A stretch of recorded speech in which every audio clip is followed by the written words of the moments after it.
ही room Tilottama मॅडमची आहे. ओ म्हणजे या घरच्या सर्वे सर्वा ज्यांचा शब्द एकदम फायनल असतो त्यांची.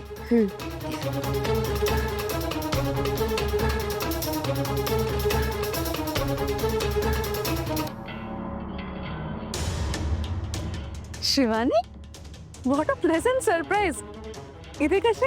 ऍक्च्युली ह्याच साईडला जरा आले होते, म्हटलं भेटून अभिनंदन करूया. That's so sweet. ये ना ये बैस. नाही it's okay. Oh by the way, I have a news for you.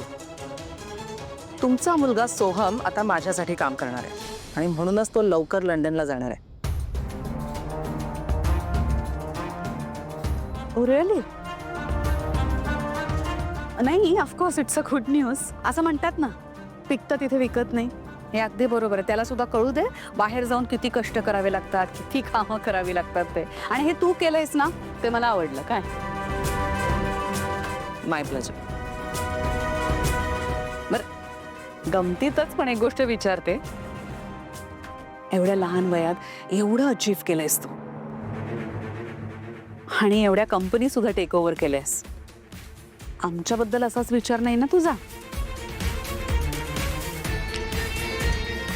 तुमची कंपनी नाही, तुमचं घर टेक ओव्हर करायचा विचार आहे माझा. सॉरी, एक्सक्यूज मी.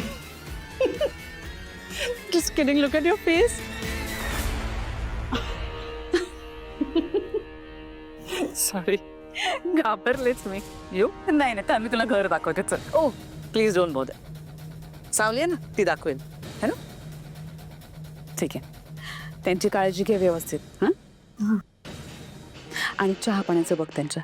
हो येत.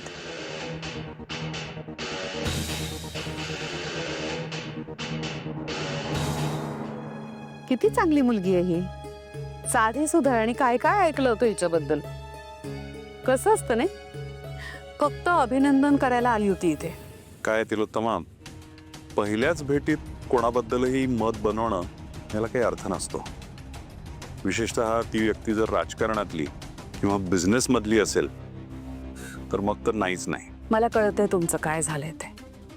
दुधाने तोंड भाजलंय ना, म्हणून ताक सुद्धा आता फुंकूनच पिताय. रिलॅक्स.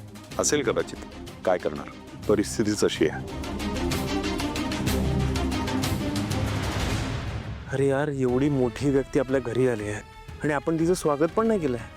राजकुमार दादा पण ना, बरं झालं त्या आत्ता आल्या. आधी आल्या असत्या तर तमाशा बघायला मिळाला असता.